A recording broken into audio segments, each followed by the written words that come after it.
சந்தோஷத்தை கொடுத்ததுக்காக, நிறைவை கொடுத்ததுக்காக உமக்கு ஸ்தோத்திரம். எல்லா விதமான நெருக்கங்களிலிருந்தும் ஒரு பெரிய விடுதலை நீங்கள் தந்ததுக்காக உமக்கு ஸ்தோத்திரம். தொடர்ந்து அடையாளோடு நீங்கள் பேசுங்க. இன்னும் உம்முடைய வசனம் ஒவ்வொருவருடைய காயத்தையும் கட்டுவதாக, ஒவ்வொருடைய எதிர்பார்ப்புகளையும் நிறைவாக்கி கொடுக்க வேண்டுமா ஜெபிக்கிறோம். ஒவ்வொருவரும் ஜெயங்கொண்டவர்களாக இந்த இடத்துலேருந்து கடந்து செல்ல வேண்டும்ப்பா. உங்களுடைய சமாதானத்தில் எங்களை தாழ்த்தி ஒப்பிக்கிறோம். எல்லா மகிமையும் நாங்கள் உமக்கே செலுத்துகிறோம். இயேசு கிறிஸ்துவில் ஜெயிக்கிற நல்ல பிதாவே, ஆமென். நம்மை சுற்றிலும் யுத்தங்கள் நடந்து கொண்டிருக்கிறது. We are seeing wars around us. நான் இந்த ஊருக்கு வந்து அதிக நாட்கள் ஆகிவிட்டது. It was too many years after coming to this nation. நான் வருவதற்கு முன்பதாகவே இந்த நாடுகளை சுற்றிலும் யுத்தங்கள் நடந்து கொண்டே இருக்கிறது. Before I came here, there was many wars around these nations. அது தொடர்ந்து கொண்டே இருக்கிறது. It is keep continuing now also. நான் 3 விதமான மக்களை நான் பார்க்கிறேன். I am seeing 3 types of people around here. ஒன்று இங்கே இல்லை, யுத்தம் பண்ணி கொண்டிருக்கிறவர்களை. I am seeing the people who are making the wars. ஒன்று அவர்கள் தங்களை காப்பாற்றிக் கொள்ளும்படியாக, தங்களுடைய நாட்டை காப்பாற்றிக் கொள்ளும்படியாக தங்களை ஆயத்தப்படுத்திக் கொள்கிறார்கள். They are preparing themselves to defend themselves from the enemies, from their enemies. அடுத்த ஒரு என்ன சொல்றது, மற்றவர்களை ஆக்கிரமித்துக் கொள்ளும்படியாக ஒரு கூட்டத்தார் தங்களை ஆயத்தப்படுத்திக் கொண்டிருக்கிறார்கள். The other group is preparing themselves to seize or occupy other territories. இன்னும் சிலர் தங்களுடைய பெருமைகளை, தங்களுடைய பராக்கிரமத்தை, தங்களுடைய அதிகாரத்தை மற்றவரிடத்தில் செலுத்தி அங்க இருக்கிற வளத்தை எடுத்துக்கொள்ள வேண்டும் என்று தங்களை ஆயத்தப்படுத்திக் கொள்கிறார்கள். Another group of people is trying to prepare them for display their name and fame and power while exploiting them. ஆனால் யார் ஜெயிப்பார்கள் என்பதை அவர்கள் யாருக்குமே தெரியாது. But they don't know who will have the victory in the final. ஜெயம் கர்த்தரால் வரும் என்பதை அவர்கள் இன்னும் அறியவில்லை. They yet to know that the victory rests with the Lord. இந்த நாளுடைய தலைப்பின் செய்தி ஜெயமோ கர்த்தரால் வரும். The title of today's message is but victory rests with the Lord. குதிரை யுத்த நாளுக்கு என்று ஆயத்தப்படும், ஜெயமோ கர்த்தரால் வரும். The horse is made ready for the day of battle, but victory rests with the Lord. நமக்கும் அதே போன்ற யுத்தங்கள் ஒவ்வொரு நாளும் நடந்து கொண்டே இருக்கிறது. We also have such kind of battles in our lives. ஆனால் நம்முடைய யுத்த யுக்திகள் இந்த மிசைலோ அல்லது டாங்கிகளோ இல்லை. But our strategy is not the missiles or the armies. நமக்கு தேவன் கொடுக்கிறது முழங்கால் யுத்தம். But what the strategy that God has given us is the war on our knees. யுத்தத்தில் ஜெயிக்கும்படியாக தேவன் நம்மை ஆயத்தப்படுத்துகிறார். God is preparing us for the victory in the battle. நாம் முழங்கால் யுத்தத்திற்கு ஆயத்தப்படுத்தப்பட்டு கொண்டிருக்கிறோம். We are being prepared for the war on our knees. அப்படி ஆயத்தப்படுத்துகிற தேவன் கர்த்தர் நமக்கு ஜெயத்தை தருவார். The God who prepares us for that will bring the victory. நம்மை நாமே ஆயத்தம் பண்ணி கொள்ள முடியாது. We cannot prepare our own selves. பரிசுத்த ஆவியானவர் மாத்திரமே நம்மை ஆயத்தப்படுத்த முடியும். Only Holy Spirit can prepare us. நாம் கர்த்தர் நியமித்திருக்கிற அந்த ஆயத்தத்தை கொண்டிருக்கும் போது கர்த்தர் நமக்கு ஜெயத்தை கட்டளையிடுவார். When we are having the preparedness according to the Lord, God will provide the victory for us. அந்த பலம் என்னது? What is that strength? அதுதான் 2 கொரிந்தியர் 10ஆம் அதிகாரம் 4-5 வசனங்களை யாராவது கொஞ்சம் நிறுத்தி எல்லாருடைய காதுகளிலும் கேட்கும்படியாக வாசிக்கும்படியாக கேட்கலாம். Let us read 2 Corinthians chapter 10 verse 4 and 5. மாம்சத்துக்கு ஏற்றவைகளாய் இல்லாமல் அரண்களை நிர்மூலமாக்குவதற்கு தேவ பலமுடையவைகளாய் இருக்கிறது. அவைகளால் நாங்கள் தர்க்கங்களையும் தேவனை அறிகிற அறிவுக்கு விரோதமாய் எழும்புகிற எல்லா மேட்டிமையையும் நிர்மூலமாக்கி எந்த எண்ணத்தையும் கிறிஸ்துவுக்கு கீழ்ப்படிய சிறைப்படுத்துகிறவர்களாய் இருக்கிறோம்.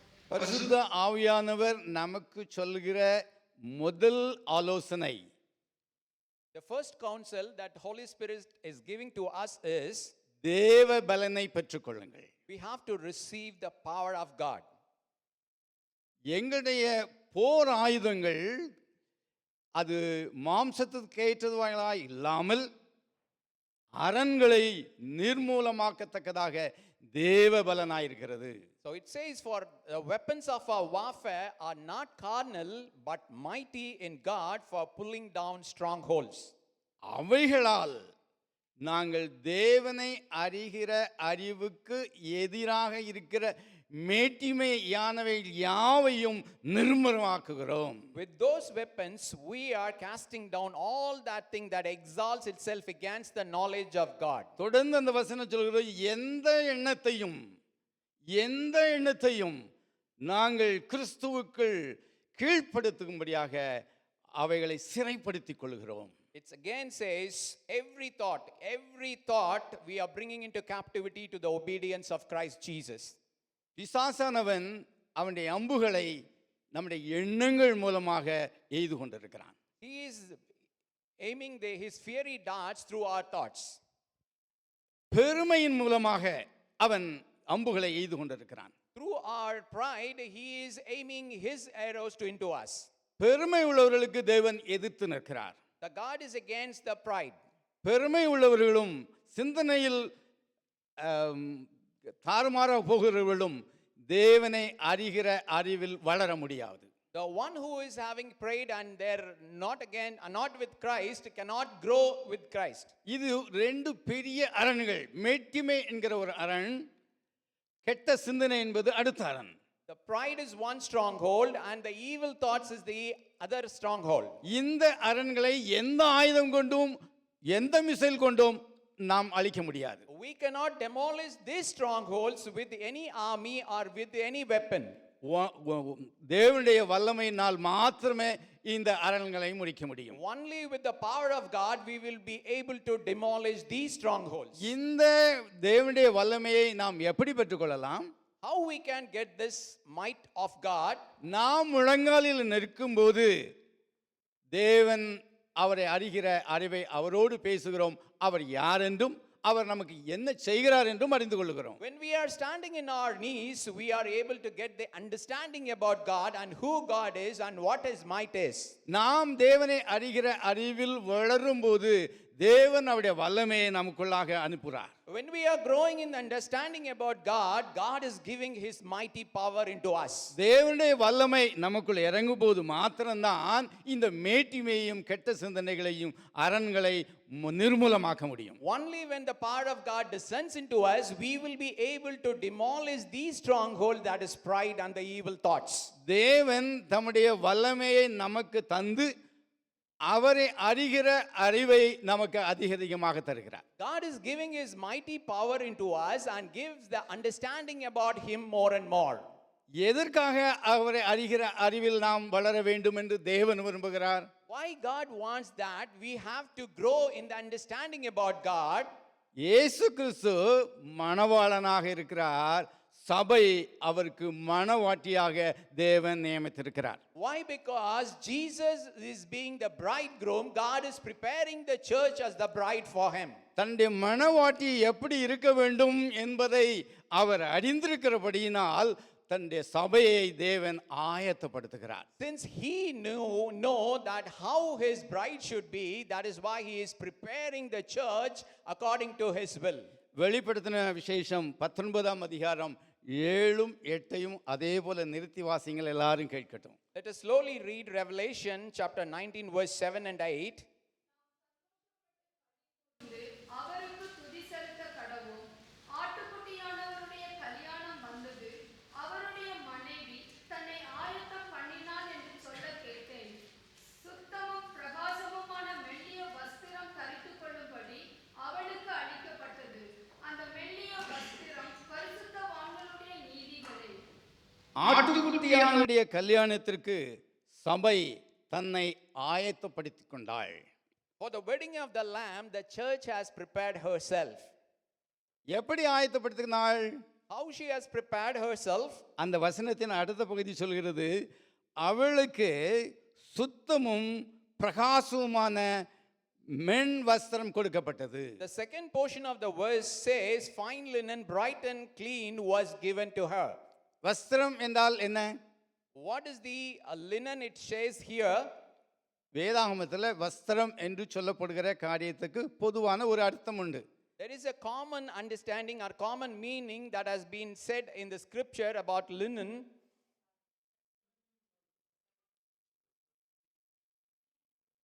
நீதியின் பாதை ரட்சிப்பு. ஆசிரியர் தான், நம்ம வாத்தியார் தான் கரெக்டாக சொல்லுவார். சொல்லுங்க வாத்தியார். ரட்சிப்பின் வஸ்திரம். வஸ்திரம் என்ன நினைக்க ரட்சிப்பின் வஸ்திரம் சொல்லுங்க. The tunic of salvation.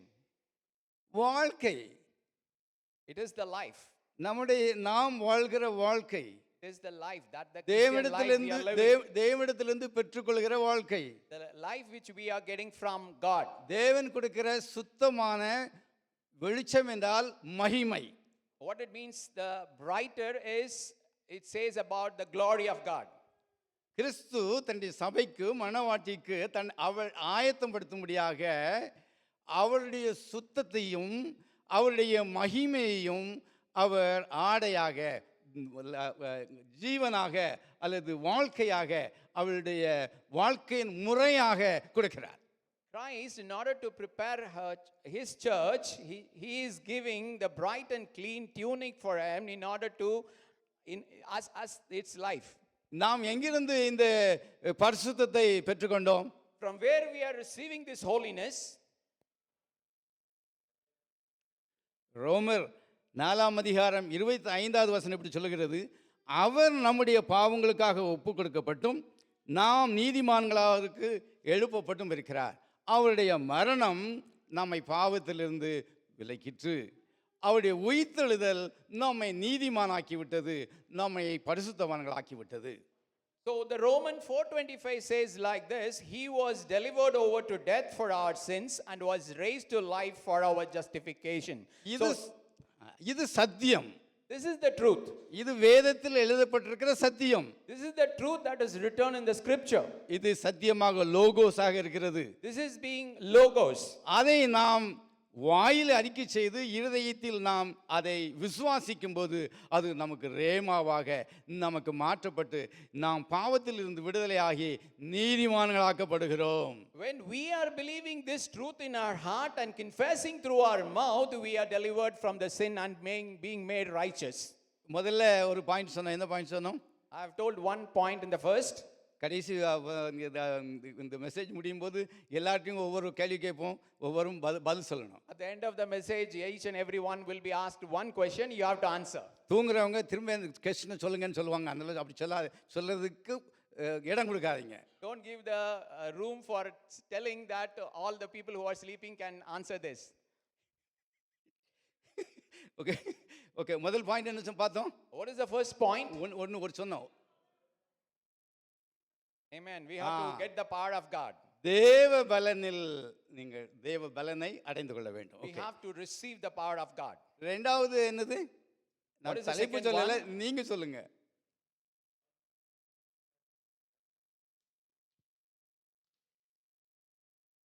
மணவாட்டியாக உங்களை ஆயத்தப்படுத்திக் கொள்ளுங்கள். Second one is we have to prepare ourselves as the bride of Christ.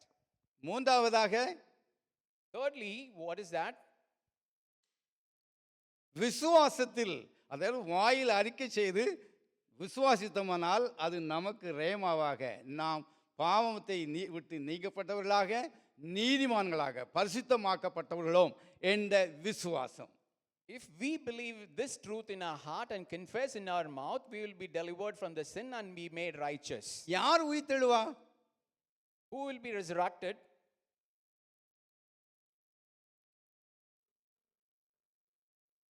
பாவத்துக்கு மரித்தவர்கள் உயிர்த்தெழுவார்கள். Those who are dead for the sins will be resurrected. கிறிஸ்துவோடு மரித்தவர்கள் கிறிஸ்துவோடு உயிர்த்தெழுந்திருப்பார்கள். Those who are dead along with Christ will be resurrected along with Christ. பாவத்துக்கு மரித்தவர்கள் உயிர்த்தெழுந்த ஜீவனை, உயிர்த்தெழுந்த ஜீவியத்தை கிறிஸ்துவோடு வாழ்வார்கள். Those who are dead for the sins will be having the resurrected life along with Christ. இது நம்ம கிரியையினால வரல, விசுவாசத்தினால வருகிறதுன்னு நமக்கு தெரியும். We all knew that it is not coming according to our works, but it is coming through our faith. வாயினால் அறிக்கை செய்து இதயத்தில் விசுவாசித்தோமானால் இது ஏற்படுகிறது என்று நமக்கு எல்லாருக்கும் தெரியும். We all knew that if we believe in our heart and confess through our mouth, it will happen to us. Okay, நம்ம எல்லாரும் சொல்கிறோம். இப்போ இங்கே இருக்கிற 150 பேரும் சொல்கிறோம், அப்படியே நாங்கள் விசுவாசிக்கிறோம் அப்படின்னு சொல்கிறோம். நாங்கள் விசுவாசத்தினால நாங்கள் எங்கள் பாவம் நீங்கி போச்சுது, நாங்கள் பரிசுத்தவான்கள் அப்படின்ட்டு நம்ம சொல்கிறோம். All these 150 people who are gathered here confessing that we are believing that by the blood of Jesus, our sins have been removed and we are made righteous. Merlin பிரதருக்கு எப்படி தெரியும் நம்ம வாத்தியார் இந்த அனுபவத்தை பெற்றுக்கொண்டாருன்னுட்டு? How Merlin brother will know that teacher has attained this experience?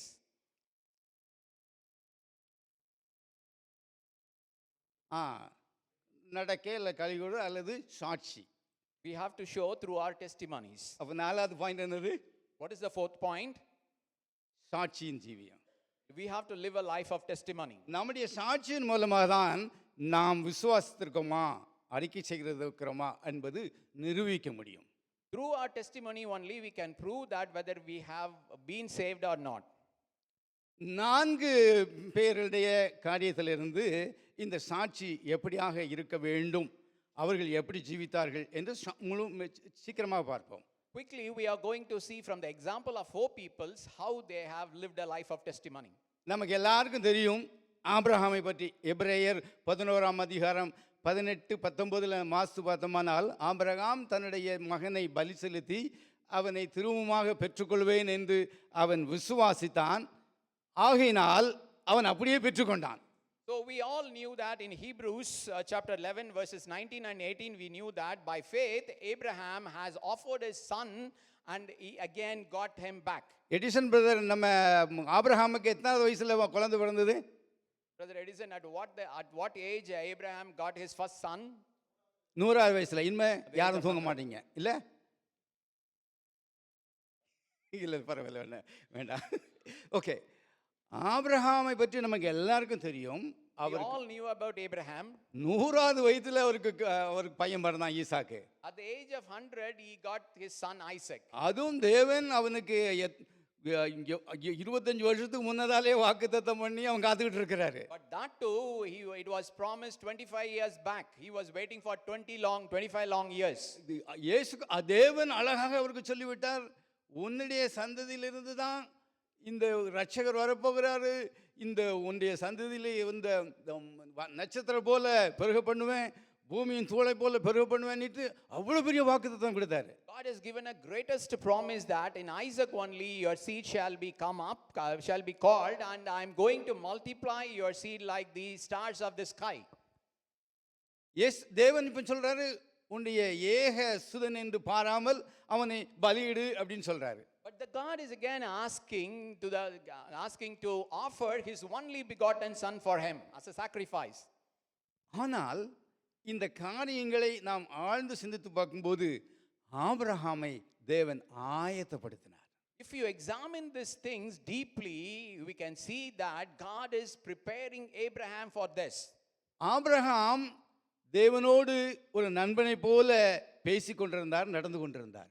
Abraham was walking with God like a friend and he was living a life like a friend with God. தேவன் எப்படிப்பட்டவர் என்று அறிந்திருந்தார், தேவன் என்ன செய்வார் என்பதும் அவன் நன்றாக அறிந்திருந்தார். He knew what kind of person is God and what he can do in his life.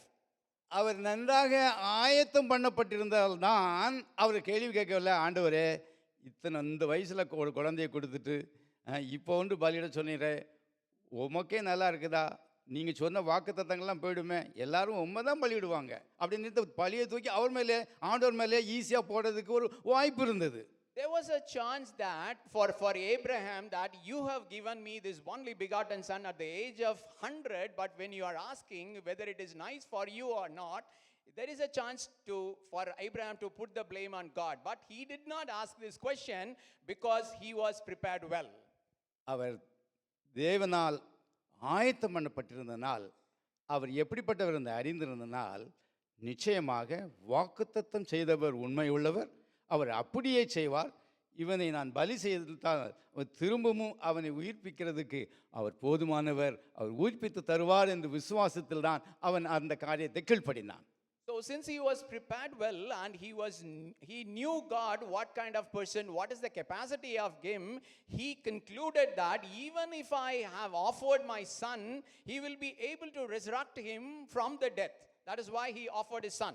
தேவன் நம்மையும் அப்படிதான் ஆயத்தம் பண்ணி கொண்டிருக்கிறார். That is how God is also preparing us. கிறிஸ்துவுக்கு மணவாட்டியாக வரப்போகிற சபையும் அதை போல கிறிஸ்துவை முழுவதும் சார்ந்து கொள்ளும்படியாக, கிறிஸ்து வல்லமை உள்ளவர், அவர் எதை எடுத்தாலும் திரும்ப எனக்கு அவை தருவதற்கு அவர் வல்லமை உள்ளவராக இருக்கிறார் என்று விசுவாசிக்கவும் கீழ்ப்படியவும் கிரியைகளை காண்பிக்கவும் தேவன் நம் ஒவ்வொருவரையும் ஆயத்தம் பண்ணி கொண்டிருக்கிறார். That is how God is preparing the church in order to believe that Jesus is almighty and he will be able to bring back whatever we are offering to him. That is how we have to believe God and walk with him. Abraham திரும்ப பெற்றுக்கொண்டான். Abraham got his only begotten son back. நாமும் தேவன் நமக்கு என்ன காரியத்தை கேட்கிறாரோ அந்த காரியத்தை கொடுப்பது தான் உகந்தது. இல்லை ஆண்டவரே, இது முடியாது, இது நீங்கள் கேட்குறது நியாயம் இல்லை, நான் அந்த காரியத்தை தரேன், இதை காட்டிலும் மேலான ஒரு காரியத்தை தரேன், நீங்கள் இதுக்கு ஒருத்து 100 மில்லியன் தான், நான் 200 மில்லியன் ஒருத்த நான் தருகிறேன் என்று ஒருவேளை சொல்லி கொண்டிருந்தோமானால் அது தேவனுக்கு உகந்த பலி அல்ல. It is perfect for us to obey God in giving whatever he is asking. That will be greater for us. If we are saying that, don't ask this, Lord, and I am giving more than what this value, I am giving 200 million for you, that is not acceptable to God. இயேசு கிறிஸ்துட்ட வந்து பேதுரு ஒரு நாள் கேட்டார், எல்லாவற்றையும் விட்டு வந்துட்டோமே, எங்களுக்கு என்ன தருவீங்கன்னு கேட்டார். One day Peter was asking Jesus, we left everything, what you will give for us? இயேசு கிறிஸ்து அவருக்கு சொன்ன ஒரே பதில், So the only answer Jesus gave him was, என் நாமத்தின் நிமித்தம் வீட்டையாவது குமாரையாவது குமார்த்திகளையாவது தகப்பனையாவது தாயையாவது மனைவியாவது பிள்ளைகளையாவது தன் நிலத்தையாவது விட்டவன் 100 அடைந்து கொள்வான், நித்திய ஜீவனையும் அவன் அதற்கு சுதந்திரவாளி ஆகிவிடுவான் என்று சொன்னார். So Jesus responded to him that whoever lost or give away his father or mother or children or wife or land for my name's sake, he will get it 100-folds and he will inherit the eternal life. தூங்குறவங்க யாராவது ஒருத்தர் சொல்லுங்க, நீங்க ஒரு வீட்டை கொடுத்துட்டீங்க, உங்களுக்கு தேவன் 100 வீடு தருவாரா? So you can tell that if you give one house to Jesus, whether God will give back 100 houses. இல்லை, எல்லாரும் சொல்லலாம். பரவாயில்ல ஓகே. எப்படினால யாருமே தூங்கலை, எல்லாரும் ரொம்ப தேவனுடைய வார்த்தையை கேட்கும்படியாக கீழ்ப்படியும்படியாக மனவாட்டியாக போய் சேரும்படியான ஒரு ஆவல் எல்லாருடைய இதயத்தில் வந்து விட்டது. இயேசுவுக்கு நான் மனவாட்டியாக போகிறேன் நான்ங்கிற ஒரு சந்தோஷத்தினால் நிரம்பி ஒழுகிறதை ஒவ்வொரு முகத்திலையும் நான் பார்க்கிறேன். ஹல்லேலூயா. I am able to see the pleasure of becoming a bride for Jesus Christ in every face. சீக்கிரமா சொல்லுங்க, ஒரு வீட்டை கொடுத்தோம்னா தேவன் நமக்கு 100 வீடு தருவாரா? If we give one house, whether God will give 100 houses for us? 100க்கும் மேலாக தருவார். 100 வீட்டை வச்சு நீங்க என்ன செய்வீங்க? What you will do with the 100 sorry houses? வேண்டாம், அந்த ஆர்கியூமெண்ட்டுக்கு வேண்டாம். அதுக்கு என்ன அர்த்தம் அப்படின்னு சொன்னாக்கி 100% நிச்சயமாக தேவனுக்கு நம்ம கொடுக்கிறதை நிச்சயமாக திரும்ப பெற்றுக்கொள்வோம். அது சும்மா கொடுத்ததை பெற்றுக்கொள்ள மாட்டோம், 100 அவ்வளவு பெரிய ஆசீர்வாதத்தை நாம் பெற்றுக்கொள்வோம் என்பதுதான். The meaning of that is 100% surely whatever we are giving will be received back. That is the meaning of that. ஆசீர்வாதத்தை மாத்திரம் அல்ல, நாம் நித்திய ஜீவனையும் சுதந்திரித்துக் கொள்வோம். அதுதான் மிகவும் பெரிய ஒரு காரியம். So not only the blessing we are going to get, but we are going to inherit the eternal life. That is the greatest blessing we are to have. இயேசு கிறிஸ்துவுக்கு மனவாட்டியாகவும் நாம் போக போகிறோம். We are going to become the bride of Christ also. ஆகினால தேவனுக்கு கொடுப்பதில் முதன்மையாக இருப்போம். That's why we have to be in the forefront to give to the Lord. எதை கேட்கிறதோ அதை கொடுப்போம். Whatever he asks, we must give. அதைத்தான் கொடுக்க வேண்டும். We must give what he asks. தேவனை முழுவதுமாக சார்ந்து விசுவாசித்து கிரியைகளில் காண்பிக்கும் போது மாத்திரம்தான் நான் அவரை விசுவாசிக்கிறேன் என்பது அடையாளம். So the meaning of 100% believing God and obeying Him is that I am or believing Him, I am having faith in Him. Okay, அடுத்த ஒரு காரியம் பார்ப்போம்னால் நமக்கு தெரிஞ்ச ஒரு நபர் யோசேப்பு எடுத்துக்கொள்வோம். The second person is Joseph, we can take. நமக்கு எல்லாம் தெரியும், அவன் பாவத்துக்கு வெளியே ஓடணும்னு எல்லாத்துக்கும் தெரியும். All knew that he fled from the sin. அவன் ஒரு மனுஷ இயந்திரமா? Whether he is a robot, அவனுக்கு உணர்ச்சிகள் இருந்தா இல்லையா? whether he had feelings or not, அவனுக்கு ஆசை இருந்திருக்குமா இருந்திருக்காதா? whether he had desires or not, எல்லாம் இருந்தது. he had everything. தேவனால் அவன் ஆயத்தப்படுத்தப்பட்டிருந்தான். But he was prepared by God. நீங்க வேதத்தில் பார்த்தீங்கன்னாக்கி யோசேப்போடு தேவன் இருந்தார், யோசேப்போடு தேவன் இருந்தார், அவன் காரிய சித்தி உள்ளவனாக இருந்தான் என்று சொல்லப்பட்டிருக்குது.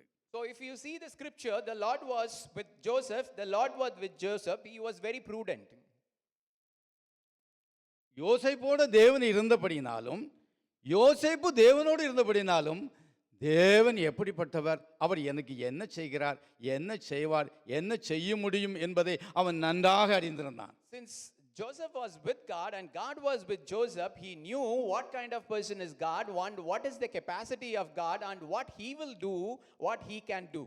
ஆகையினால்தான் பாவம் அவனை நெருங்கி கொண்டிருந்த போது அவன் கேட்ட ஒரே கேள்வி, இத்தனை பெரிய பாவத்தை தேவனுக்கு முன் எதிராக நான் எப்படி செய்ய முடியும்? That is why when the sin was surrounding him, he was asking a question, how then can I do this great wickedness and sin against God? தேவனை அறிந்திருக்கிற, தேவனால் ஆயத்தப்படுத்தப்பட்டிருக்கிற ஒரு மனுஷனும் கூட இந்த காரியத்துக்கு சாக்கு போக்கு சொல்ல முடியாது. நான் பலவீனமாயிருந்தேன், நான் தூங்கி கொண்டிருந்தேன், என்னுடைய வயது அப்படி, இது இப்படி, சூழ்நிலை அப்படி, இதெல்லாம் சாக்கு போக்குகள். No man who are prepared by God and knew God cannot tell these excuses. தேவன் என்னோடு இருக்கும்போது நான் பாவம் செய்ய முடியுமா? When God is with him, can I do sin? நான் அவரை பக்கத்தில் வைத்துக்கொண்டு தேவனை இயேசு கிறிஸ்து நம்மோட இருக்கிறாரா இல்லையா? இப்போ Whether Jesus is with us or not, எல்லாருக்கும் தெரியும் அவர் நம்மோடு இருக்கிறார். ஏன்னா சொல்லியிருக்கிறாரு, இதோ உலகத்தின் முடிவு படைந்த சகல நாட்களும் நான் உங்களோட கூட இருக்கிறேன்னு சொல்றாரு. அவர் நம்ம கூட தான் இருக்கிறாரு. all of us knew that he said that till the end of the age I am with you. நான் அப்படி நினைக்கும் போது, இயேசு என் பக்கத்தில் இருக்கிறார், என்னோட கூட இருக்கிறார் நினைக்கும் போது நான் எப்படி பாவம் செய்ய முடியும்? When I am thinking like that, when I am thinking that Jesus is beside me, how can I do sin? எப்படி என்னுடைய சிந்தனையில் எண்ணங்களில் அவனுடைய அம்பு போகும்? How his fiery dart can go into my thoughts? இயேசு என்னோடு இருக்கிறத சில நேரத்தில் நம்ம மறந்து போகிறோம். Sometimes we are forgetting that Jesus is with us. நம்முடைய சுயம் மேலே வந்துடுது. Our self overcomes. ஆகையினால தான் இந்த தேவன் நம்மை பயிற்சிவிக்கிறதில் அல்லது நம்மை உருவாக்குவதில் சில தடுமாற்றங்களை நாம் அடைகிறோம். That is why we are stumbling in the preparedness that God is giving for us. நாம் பாவத்துக்கு விலகி ஓடுகிறதில் இருந்துதான் நாம் தெரிய முடியும், நான் தேவனை இயேசுவை நான் விசுவாசிக்கிறேன், அவர் எனக்காக மரித்ததினால் பாவம் என்னை நெருங்காது, அவர் உயிர்த்தெழுந்ததினால் நான் பரிசுத்தமாக இருக்கிறேன் என்கிற அறிவை நான் ப்ரூவ் பண்ண முடியும். Whenever I am fleeing from sin, I can prove that I have understood these concepts, that God is with me, God has delivered me from the sin. அடுத்தது தானியேலை பற்றி நமக்கு எல்லாருக்கும் நல்லா தெரியும். Next, we all knew about Daniel. தானியேலுக்கும் நெருக்கம் வந்தது. Daniel also had trouble in his life. தானியேல் அங்க 4 ராஜாக்கள் காலம் வரையில் அங்க இருக்கிறாரு. Daniel was there till the period of 4 kings. நேபுகாத்நேச்சாருக்கு சொன்னாரு, பெல்சாத்சாருக்கு சொன்னாரு, இந்த காரியங்கள் எல்லாம் அவங்களுடைய காரியங்களை சொன்னாரு. ஆகினால எல்லாத்துக்குமே நன்றாக தெரியும். He was prophesying for Nebuchadnezzar and the Belshazzar, so everyone knew about him. தேவனுடைய ஆவி அவனுக்குள்ளாக இருக்கிறது, அவன் தரிசனங்களை விளக்க முடியும், அவன் என்று அவனை உயர்த்தி ராஜாவுக்கு அடுத்ததாக பிரதானியாக வைக்கப்பட்டிருந்தான். So everybody knew that the God spirit was with him and he was lifted to the next to the king. ஆனாலும் தரியு காலத்தில் வரும்போது தரியு ராஜாவுக்கு நன்றாக தெரியும் தானியேல் தேவனுடைய மனுஷன் என்று. during the period of King Darius knew that he is a man of God. ஆனால் பிரதானிகளுடைய தலைவனாக அவன் போகிறான் என்று பார்த்ததும் கூட இருந்தவர்களுக்கு பொறாமையின் ஆவி, அந்த மேட்டிமை, தேவனுக்கு அறிகிற அறிவுக்கு எதிராக உள்ள மேட்டிமை இந்த தானியேலை கீழே தள்ளவிட வேண்டும் என்பதற்காகவே சூழ்ச்சி பண்ணி தேவனுக்கு அடுத்த காரியத்தில் மாத்திரம்தான் இவனை குற்றம் கண்டுபிடிக்க முடியும் என்று அந்த ராஜாவை தான் 30 நாள் வணங்க வேண்டும் என்று ஒரு ஆணையை அவர்கள் சூட்சமாக செய்து விட்டார்கள். Since all the chieftains knew that the king is going to raise him to the next position of the king, they all had the spirit of pride and they were not obeying God and they were trying to find fault with him in the God's matter. ராஜாவுக்கு நன்றாக தெரியும் ஏன் அப்போ இந்த பத்திரத்தில் அவர் கையெழுத்திட்டார். The king knew very well why he signed that paper.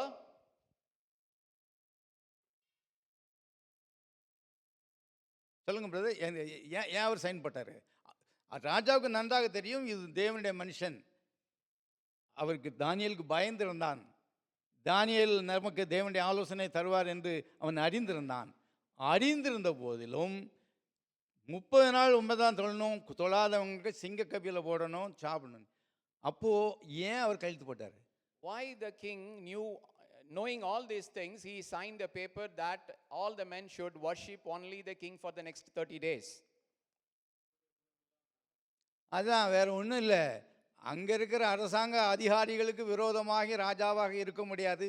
தொந்தரவு இல்லாமல் போனோம்னாக்கி போட்டு போவோம், அவங்க நம்மளை பார்த்துக்குவான்னு நினச்சினாங்க. So in order to not to go against the government officials there, he signed for them.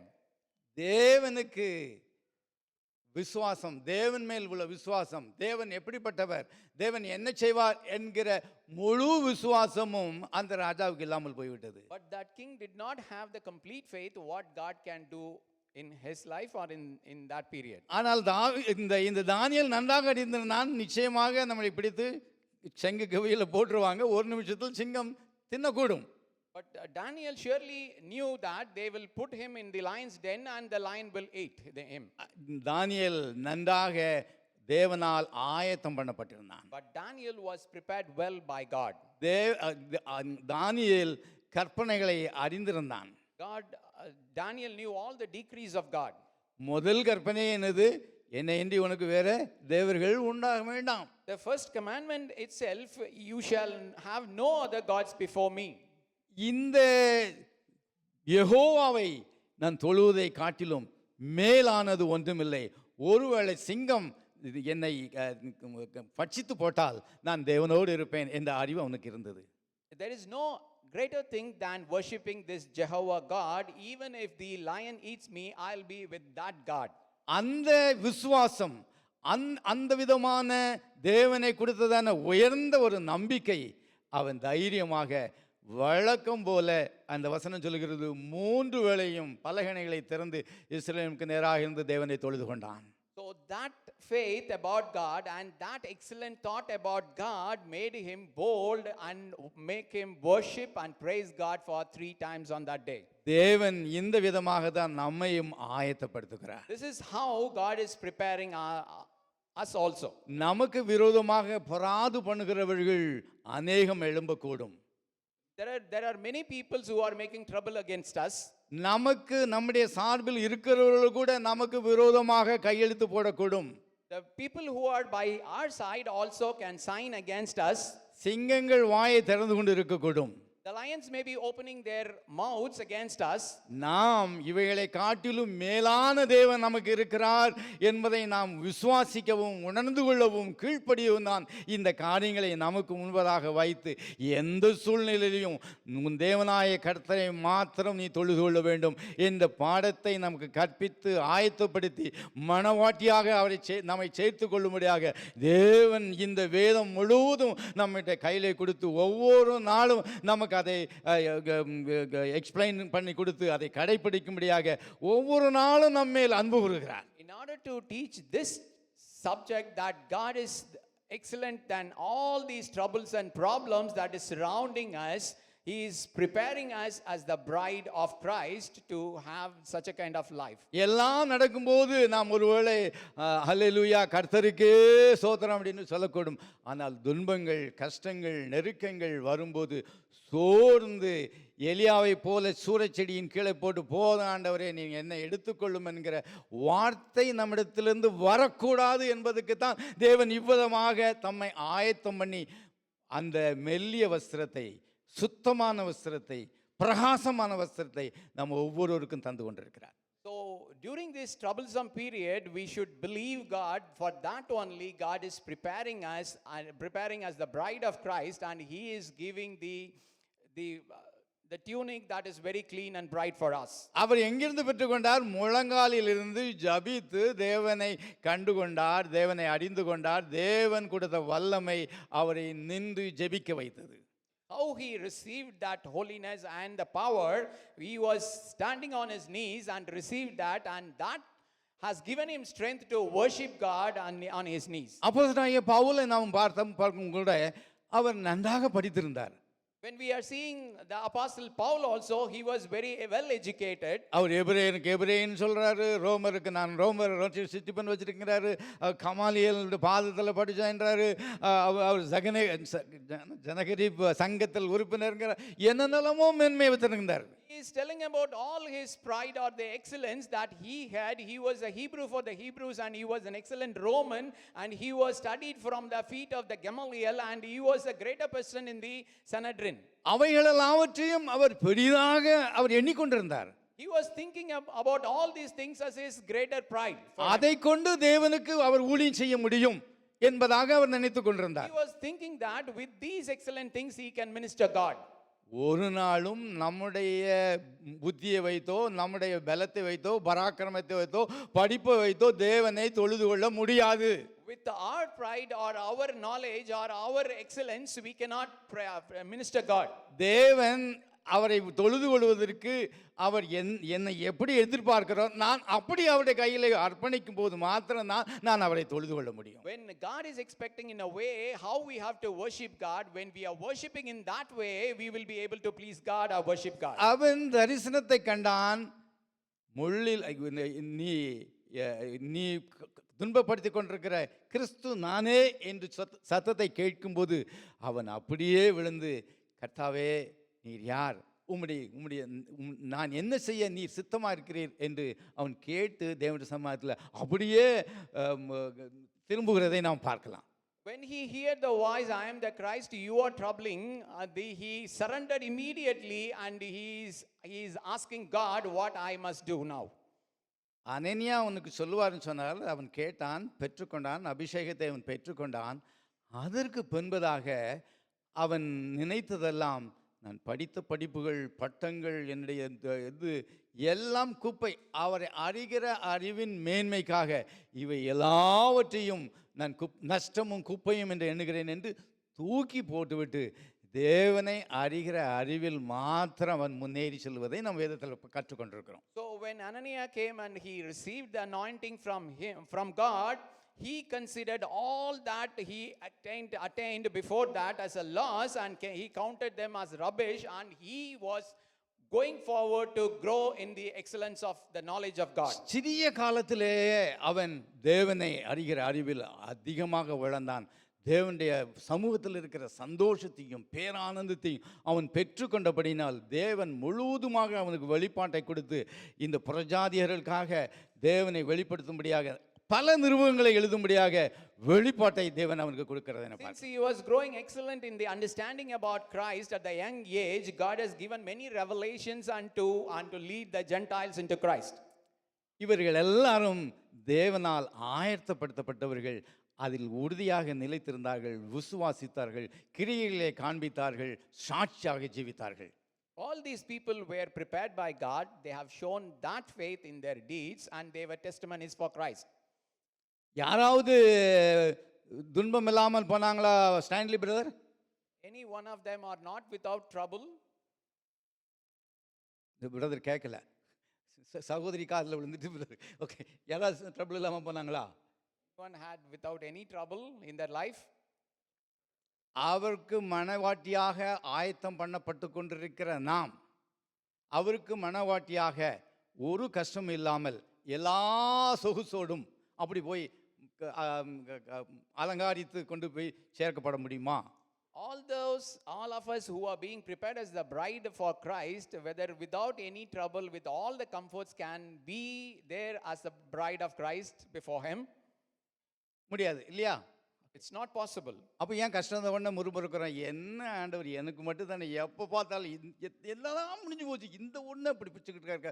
எவ்வளவு நேரம் நம்ம இந்த காரியத்தை சொல்கிறோம், ஒவ்வொரு நாளும் சொல்கிறோம். இங்கே வந்த உடனே குதிக்கிறோம், சோத்திரம் சோத்திரம் சொல்கிறோம், அந்நிய பாஷையில் பேசுகிறோம். தனி அறையில் போகும்போது என்ன ஆண்டவரே அப்படின்ட்டு ஒருவேளை வாய் சொல்லாட்டாலும் கூட இருதயத்தின் ஓரத்தில் அது பஞ்ச் பண்ணிக்கொண்டே இருக்கிறது. So why we are murmuring when the problem comes in our life? இல்லாதவைகளை கொடுத்து ஆண்டவரே எல்லாருக்கும் கொடுத்துருக்கீங்க, எனக்கு மட்டும் ஏன் இல்லை? But we are worried about the things which we are not having. You have given everything to others, but why you are not given to us? You are asking. இயேசு கிறிஸ்து அழகாக சொன்னார்.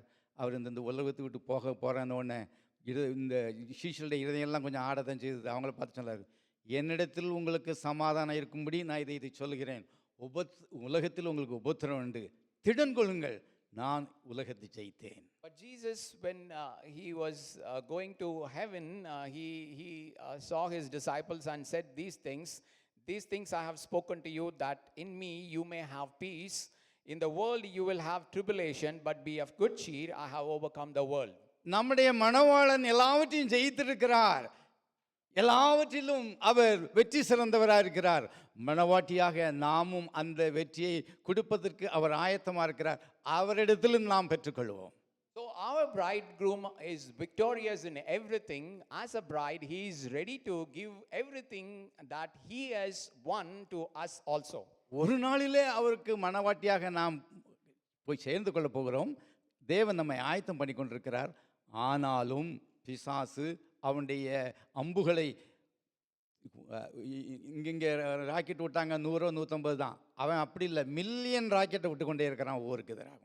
So we are getting prepared as the bride of Christ. One day we are going to stand before him as the bride, but the devil is sending his arrows, millions of missiles against us. எபேசியர் 6ஆம் அதிகாரம் 16, 17, 18 கொஞ்சம் வாசிங்க. Let's read Ephesians 6, chapter 6, verses 16 to 18.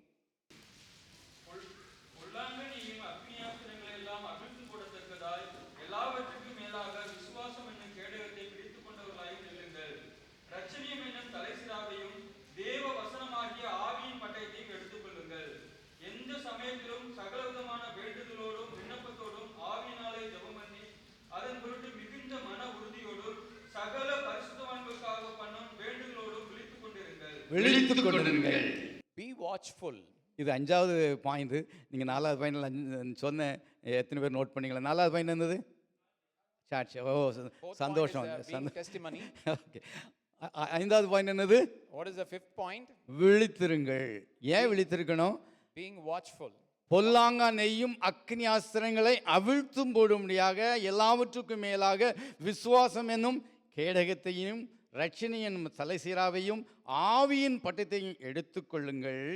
எந்த சமயத்திலும் எல்லாவிதமான வேண்டுதலோடும் ஆவியில் ஜெபம் செய்து அதன் பொருட்டு மிகுந்த மன உறுதியோடு சகல பரிசுத்தவான்களுக்கும் செய்யும் வேண்டுதலோடும் ஜபத்தில் விழித்திருங்கள் என்று வேதம் நமக்கு சொல்லி தருகிறது. Scripture tells, above all, taking the shield of faith, which you will be able to quench all the fiery darts of the wicked one, and take the helmet of salvation and the sword of the Spirit, which is the word of God, praying always with all prayers and supplications, in spirit being watchful to this end, with all perseverance and supplications for all saints. விழித்திருக்காவிட்டால் என்ன சம்பவம் நடக்க வேண்டுமென்றால் நம்முடைய ஜீவியத்தில் ஒரு மெத்தனம் வந்துவிடும். If you are not watchful, what things will happen in our life will be, we will be very casual in our life. பார்த்துக்கலாம். We can see that all these things. நான் மற்றவர்களை காட்டிலும் கொஞ்சம் மேலானவன், அவங்கள போல இல்லை. You may be thinking that I am better than others, I am not like others. நான் பரிசுத்தமாக தான் இருக்கிறேன். I am holy than others. இது போதும், இந்த கோட்டுக்குள்ள நான் இருந்து கொள்கிறேன். This is sufficient, I will be keeping myself in this boundary. அவர்கள் அபிஷேகம் பெற்றவர்கள், they are anointed, ஆலயத்துக்கு ஒழுங்காக வருகிறவர்கள், They are regularly coming to the church. தசம பாகம் கொடுக்கிறவர்கள், They are giving the tithes. சுவிசேஷத்துக்கு போகிறவர்கள், They are going for the gospel ministries. Camp ஊழியத்துக்கு போகிறவர்கள், They are going to the camp ministries. Intercession ஜெபத்தில் நிற்கிறவர்கள், They are participating in the intercessory prayers. தாய்மார் கூட்டத்தில் சேர்ந்து They கொள்கிறவர்கள், are participating in the women's fellowship. ஆலயத்தில் வந்து கை கொட்டிக்கொண்டு இருக்கிறவர்கள், They are coming to the church and shaking hands with all the other believers. கண்டுபிடிக்க முடியுமா இது யாரு விட்னஸோட இருக்கிறா அல்லது யாரு விழிப்போட இருக்கிறா, யார் அனலோடு இருக்கிறா அப்படின்னு கண்டுபிடிக்க முடியுமா brother? Whether you will be able to identify who is watchful, who is prayerful, and who is with warmth, ஏன் கண்டுபிடிக்க முடியாது? you will not be able to identify. இயேசு கிறிஸ்து அழகான ஒரு பரலோக ராஜ்யத்தை கொடுத்து சொன்னார். 10 கன்னிகளை கொடுத்து 5 பேர் புத்தி உள்ளவங்க, 5 பேர் புத்தி இல்லாதவங்க. Jesus Christ explained beautifully about 10 wise virgins and 5 foolish virgins and 5 wise virgins. 10 பேருமே மணவாளனுக்கு ஆயத்தமாக இருந்தாங்க. 10 பேருமே அவங்களுக்கு தெரியும் அவர் ராத்திரியில் தான் வருவார், விளக்கு கொண்டு போகணும்னு தெரியும். 10 வைக்க அது அணைஞ்சு போச்சுன்னா உடனே 10 வைக்கணுன்ட்டு மேட்ச் பாக்ஸும் கொண்டு போனாங்க, எல்லாம் கொண்டு போனாங்க, எல்லாம் இருந்தது. All the 10 knew that they were waiting for the bridegroom. He will come only in the night, and if the light goes off, they have to light their torches. They all knew. ஆனால் 10 வச்சாங்க, எண்ணெய் இல்லாமல் அணைஞ்சு போச்சுது. But they have lit their light, but without oil, it all quenched. ஒரு % தான். Only 1%. இந்த மெத்தனம் 1% இருக்கலாம். This casual may be 1% in your life. இந்த மெத்தனம் என்னும் ஜீவியத்தின் அரணை தேவ பலத்தால் மாத்திரம்தான் முறியடிக்க முடியும். This stronghold of casual life can be destroyed by the God's power only. மற்றவர்களை காட்டிலும் நான் தாவல்ல, நான் பரிசுத்தமாக இருக்கிறேன், இது போதும், நான் ஆலயத்துக்கு வருவேன் போவேன், யாருக்கும் தொந்தரவு இல்லை, நான் பரலோகத்துக்கு போயிடுவேன் என்று நினைக்க வைக்கும். So I am better than others. This thought will make us that I will go to heaven. This is another stronghold. அதிலே இருந்து கொண்டிருந்தால் அது கண்களின் இச்சைக்கும் மாம்சத்தின் இச்சைக்கும் ஜீவனத்தின் பெருமைக்கும் எளிதாக கொண்டு போய்விடும். If we are sustaining in that casual life, it will easily lead into the lust of eyes, lust of flesh, and the pride of life. காதுகளை பிசாசுக்கு கொடுக்கும்படியாக வேண்டும். அவன் பிசாசு சொல்லுவான், பார்க்கறதுல இதுலேருந்து பெரிய தப்பு, அது கரைஞ்ச போகும். If you are giving your ears to the devil, he will tell that what is wrong in this. If you are seeing like this, what is going to happen in your life? மனசுல தானே ஒரு இச்சை வந்தது, அது போய் அது ஒரு நிமிஷம் என்ன அது போயிடும். So only the lust comes in your mind. After 1 minute, it will go off. உலகத்தில் எல்லாரும் இருக்கிற மாதிரி தானே நானும் விரும்புகிறேன், அது வேணும் இது வேணும்னுட்டு. இது என்ன பாவமா? Is it a sin that I'm asking whatever the other people in the world is asking? இதுக்கு தான் சொன்னாரு, வேதத்தில் எழுதி வச்சிருக்கிறது, நீங்க விழித்திருங்கள். That is why the scripture it is written that you must be watchful. சகல பரிசுத்தவான்களுக்காகவும் செய்யும் வேண்டுதலோடும் ஜெபத்தில் விழித்து இருங்கள். With all the supplication for all the saints, you have to be watchful in your prayer. இன்னைக்கு உண்மையாக நான் கையெல்லாம் உயர்த்த சொல்லலை, உங்களுடைய இதயத்தில் நினைச்சுக்கோங்க, இந்த சபையில் வருகிற அநேகருடைய முகங்கள் நமக்கு தெரியுமா தெரியாதா பிரதர்? தெரியும்.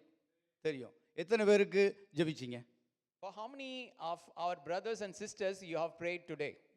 இங்க வேதம் நமக்கு சொல்லி தருகிறது, சகல பரிசுத்தவான்களுக்கும். நம்மெல்லாம் பரிசுத்தவான் தானே? The scripture tells us we have to pray for all the saints. We are all saints, isn't it? ஆமா, அப்ப நம்ம ஒருத்தர் ஜெபிக்கணுமா வேண்டாமா? Whether we have to pray for each others or not. நான் போன வாரம் ஜெபித்தேன் பிரதர், அல்லது போன வருஷம் ஜெபித்தேன் பிரதர், போதும் அப்படின்னு சொல்றீங்களோ? You may be telling that it is enough that I have prayed for other brothers and sisters last week. வேதம் நமக்கு சொல்லி தருது, ஜெபத்தில் விழித்திருங்கள். But the scripture teaches us we have to be watchful in our prayers. விழித்திருந்தால் நாம் ஜெபிப்போம். If we are watchful, we will keep praying. ஜெபித்தால் தேவன் எப்படிப்பட்டவர், என்ன செய்கிறார் என்று அறிவோம். If we pray, we will be able to know what kind of person is God and what he can do. தேவனை அறிந்திருந்தால் தேவனுடைய வல்லமை நமக்குள்ள இறங்கும். If we know God, his power will descend in us. ஜெயத்தை தேவன் கட்டளையிடுவார். God will provide us the victory. எல்லாத்துக்கும் என்னது உண்டு, போராட்டங்கள் உண்டு.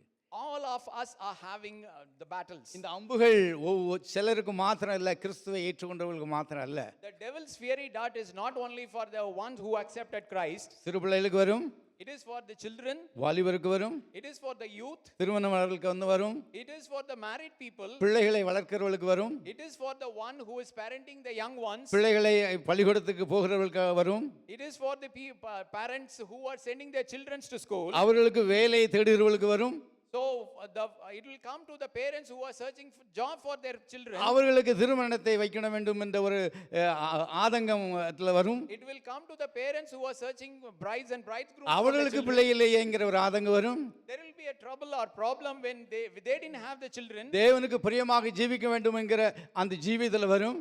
It will come in the life when we are trying to please God. ஆவிக்குரிய படிப்பில் வரும், It will come into the spiritual education. உலக பிரகாரமான படிப்பில் வரும், It will come in the worldly education எல்லா also. விதத்திலிருந்து வரும். In all kinds of life, all walks of life. this problem will எல்லாவற்றில் come. இருந்து நாம் விடுதலை பெறுவதற்கு தான் வேதம் நமக்கு சொல்லுகிறது, விழித்திருந்து ஜெபங்கள் In order ஜெபிங்கள். to get delivered from all these kind of troubles, the scripture is teaching us we have to be watchful in our prayers. நாம் அப்படி காக்கப்பட்டிருந்தோமானால், If we are protected like that, நான் காக்கப்பட்டிருக்கிறேன் என்று நிம்மதியாக இருந்து கூடாது. we cannot be satisfied that I have been already protected.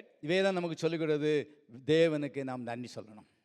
The scripture teaches us we have to thank God for that. சங்கீதம் 144 1-2 இப்படியாக சொல்லப்பட்டிருக்கிறது, என் கைகளை போருக்கும் என் விரல்களை யுத்தத்துக்கும் பழக்கி வைக்கிற தேவனுக்கு சோத்திரம். Psalms 144, 1 and 2 says like this, praise be to the Lord my rock who trains my hands for war and my fingers for battle. தேவன் இந்த இடத்துல அழைத்து கொண்டு வருவதற்கு சோத்திரம். Thank God for bringing me into this place. அவருடைய வசனத்தை ஆராய்ந்து பார்க்கும்படியாக கிருபை செய்ததற்கு சோத்திரம். I thank God for the grace he has given me to examine his words. ஆபிரகாமை போல எல்லாவற்றையும் தேவனுக்கு கொடுக்கும்படியாக என்னை பயிற்றுவித்த தேவனுக்கு சோத்திரம். Thank God for making me trained to give like Abraham. பாவத்துக்கு விலகி ஓடும்படியாக தேவன் என்னை பயிற்றுவித்ததற்காக சோத்திரம். Thank God for preparing me to flee from the sin. எந்த சூழ்நிலையிலும் அவரை துதிக்கும்படியாக ஆராதிக்கும்படியாக தேவனுக்கு சோத்திரம். I thank God for making me praise God in all of the situations. தேவன் எனக்கு கொடுத்த தரிசனத்தை நான் அவரை அறிகிற அறிவின் மேன்மைக்காக எல்லாவற்றையும் தள்ளிவிடும்படியாக கிருபை செய்ததற்காக சோத்திரம். Since I thank God for the grace he has given me to keep away everything for knowing his truth. Our N தயாபரர். He is my loving God. Thayaparan என்ன மாத்திரம் நம்ம சொல்லிட்டு ஜெபம். தயாபரன் என்ன brother? What is mean by the எனக்கு தெரியல, loving God? எனக்கு தெரியல. நான் இன்னைக்கு தான் கொஞ்சம் ஆராய்ஞ்சு பார்த்தேன். தயாபரன் என்ன? I also didn't know. I have examined much today. தயப்படுத்தவர். The one who is giving grace. Master இங்கிலீஷ்ல என்னது? நான் இங்கிலீஷ்ல பார்த்துறேன், லவுட் ஆலி அப்படின்னாக்கி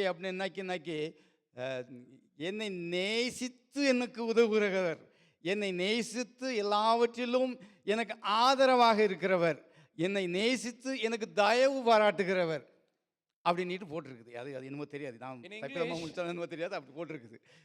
In English, I have read it as love ali, means loving me and giving me the grace, loving me and giving all the assistance to me, loving me and giving all the helps to me. தேவன் நம்ம எல்லாரையும் நேசிக்கிறதுக்காக எல்லாரும் எழுந்திருந்த தேவனுக்கு நன்றி சொல்லுவோம். Let us all